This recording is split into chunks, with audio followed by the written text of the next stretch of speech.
Tie machines, hard at work.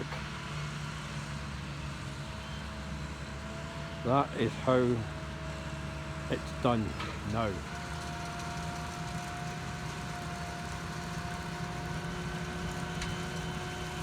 I used to pick these by hand.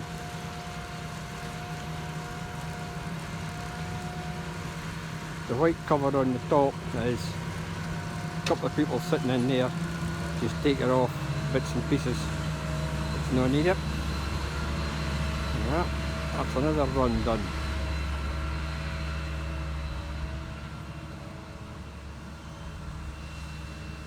Very fast.